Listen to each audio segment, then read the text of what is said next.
Pernah nggak sih kamu sadar bahwa setiap detik di sekitar kita, alam sedang bekerja?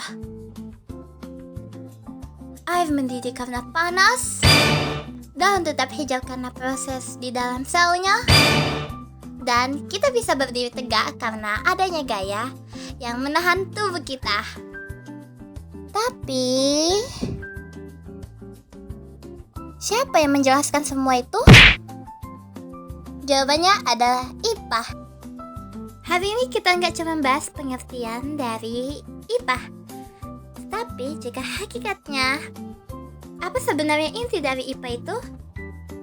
Dan seberapa luas ruang lingkupnya? Tenang, Rin bakal bahas dengan santai, tapi tetap serius ya. Ayo kita bahas dari pengertian IPA. Seperti yang telah kita ketahui, IPA adalah singkatan dari ilmu pengetahuan alam.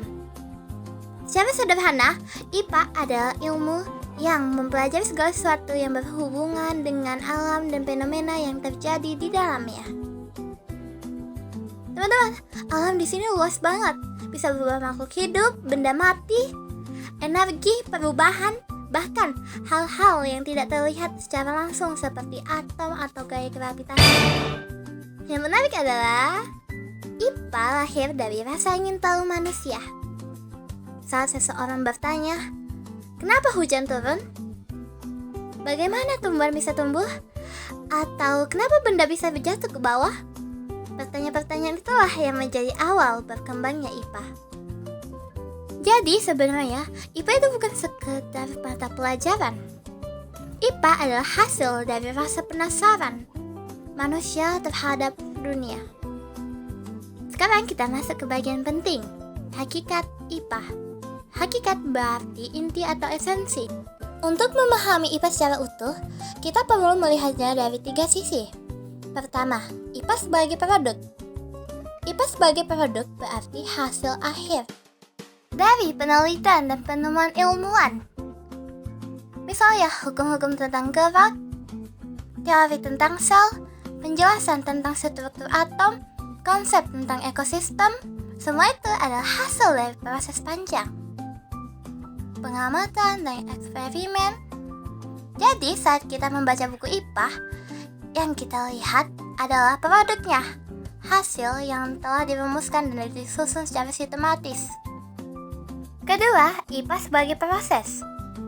IPA tidak berhenti di hasilnya saja. IPA juga merupakan sebuah proses. Proses ini biasanya disebut metode ilmiah, yang meliputi mengamati suatu fenomena, mengajukan pertanyaan, membuat dugaan sementara atau bisa disebut hipotesis, melakukan percobaan, mengumpulkan dan menganalisis data, lalu menarik kesimpulan. Artinya, IPA itu aktif dan terus berkembang. Ilmu pengetahuan bisa berubah jika ditemukan data baru yang lebih akurat. Dan disinilah IPA menjadi sangat menarik, karena ia tidak kaku, tapi terbuka terhadap pembaruan. Yang terakhir, IPA sebagai sikap. Mungkin ada yang bertanya-tanya, maksudnya apa, Rin? IPA itu juga berkaitan dengan sikap-sikap ilmiah loh. Sikap ilmiah meliputi rasa ingin tahu, jujur terhadap hasil pengamatan, teliti, terbuka terhadap kritik, tidak mudah menerima informasi tanpa bukti. Jadi belajar IPA bukan hanya soal memahami teori, tapi juga melatih cara berpikir yang logis dan objektif. Tanpa kita sadari, IPA membentuk pola pikir kita menjadi lebih sistematis. Sekarang kita bahas ruang lingkupnya. IPA memiliki cakupan yang sangat luas dan biasanya dibagi menjadi beberapa cabang utama. Pertama ada biologi. Biologi adalah ilmu yang mempelajari tentang makhluk hidup dan kehidupannya, mulai dari struktur sel, sistem organ manusia, hingga hubungan antar makhluk hidup dalam ekosistem. Kalau kamu penasaran bagaimana tubuh bisa mencerna makanan atau bagaimana tumbuhan membuat makanannya sendiri, itu termasuk biologi. Lalu ada fisika. Fisika adalah ilmu yang mempelajari tentang energi, gaya, gerak, cahaya, bumi, dan berbagai hukum alam yang mengatur pergerakan benda. Mengapa bola menggelinding? Mengapa pelangi bisa muncul? Bagaimana listrik bisa menyalakan lampu? Semua itu dibahas dalam fisika. Selanjutnya ada kimia. Kimia adalah ilmu yang mempelajari tentang zat dan perubahannya. Ini favorit Kevin sih. Kalau kalian bertanya kenapa besi bisa berkarat, bagaimana reaksi pembakaran terjadi, apa yang membuat rasa asam berbeda dari rasa manis. Kimia membantu kita memahami perubahan pada tingkat partikel. Terakhir ada ilmu bumi dan antariksa.